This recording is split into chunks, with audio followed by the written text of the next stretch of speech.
Back with my brother Brett to open another Star Wars Minis booster pack. This time a Revenge of the Sith pack. I got a pretty good deal on these ones, so you might have seen in the preview videos that I've opened a couple.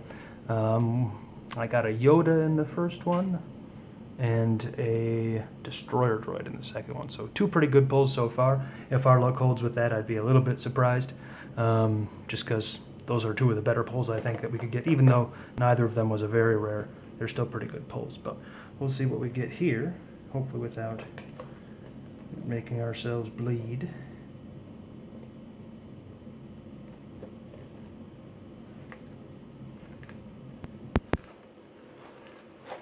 Alright, sounds like I'm cutting glue there, or at least separating glue from paper. And then we're going to go up this way and not stick the knife in our eye. I don't mind if I cut that part. Sweet. Did we get it? Yes. Okay.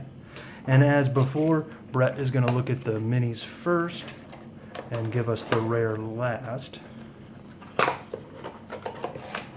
Okay. Take it away, Brett. My brother Brett's opening videos. I don't remember to mention that already. Opening with us in these videos. Okay. So the kneeling super battle droid, he looks pretty good. Lots of times they come out of the package all bent up, but he's a pretty good one. Apollos Massa Medic, the worst piece in the set, but that's okay because he's a common. A Wookiee Berserker, looks kind of cool, but I think they have like 11 defense or something. They have a lot of HP, but they're too easy to shoot. Alderaan Trooper, I love these guys just like I love the Naboo Troopers. I'm always looking for more. They're not very good, so I wish I could put them in a Swarm Squad, but the Swarm Squad ends up not being all that great.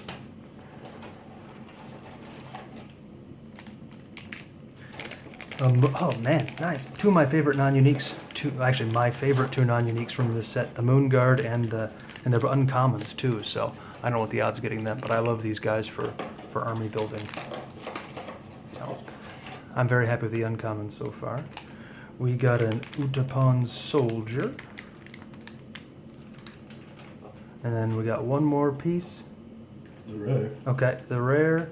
And it is a Palpatine. Alright, so he is, other than maybe the ATRT, he's probably the best piece to get from this set. So, at least the most valuable. And yeah, he looks actually a lot like Robot Chicken Palpatine. You can see his face there. But yeah, let's take a look at this deck because he's a pretty cool piece. And you can also see he's featured on the box. Oh, good point. Yeah. So he looks they did a bit better on the paint job on the box than the real one, but that's all right. So yeah. So if he's featured on the box, I suppose there's a Niktashi Touch Specialist too, but he's featured on the back, and he's the main character to get in here. Some of you may already know his special secret ability that we're about to take a look at. And actually, Brett and I were playing Star Wars cards today and talking about minis a little bit, and we talked about how this ability he has can interact pretty interesting with other abilities. But yeah, Alderaan Troopers combining fire isn't so good these days, but I just kind of like the card. Oh, he has 10 defense, so that might be one of the lowest defenses you'll see printed on any card.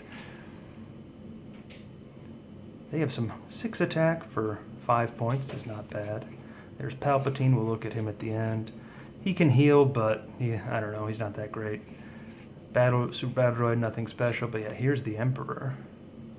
So, good stats, he's got triple attack, and Execute Order 66 is pretty interesting. Clones can't attack him. So, yeah, if you send your army of clones against him, he can just run around the map just slicing them in half because there's nothing they can do against him. Lightsaber Assault, so he can move and then make 2 attacks, and he's got Lightning too if he needs it, but I almost would rather save those for re-rolling or for Lightsaber Assault. Usually, characters with Order 66 can't be in an Imperial squad because they're all Republic, but you can bring in anybody with Order 66 that you want. And then, of course, I skipped over Betrayal, so he can actually, there's only a 1 in 20 chance, but he can make somebody join his squad if they roll a 1 against him, which is which is pretty awesome. I don't think, Brett, that's ever happened to us in one of our games. Somebody's betrayed over to the other side. No, but yeah, it's definitely an interesting piece. I think there's only 2 characters in the Wizards of the Coast that had betrayal, and the other one of them is a Palpatine too. It's like the Chancellor Palpatine. So I believe Kreia has it as well. oh, that's a good point. Kreia has it. So I guess you could put Palpatine and Kreia in the same squad and really hope that your opponent starts rolling ones. So yeah, and that makes sense with Kreia having it because that's kind of her theme from the game. But yeah, it's this is as good as it gets in terms of pulls. So from this set, I mean, in theory, we could have gotten an ATRT, but we got the 2 uncommons I wanted, and we got the best unique card from the set. So that's a solid win.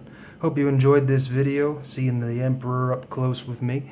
Good job pulling those out of the pack, Brett. No problem. And thanks for watching. I hope you tune in for the next one. We'll open set number 4, Universe.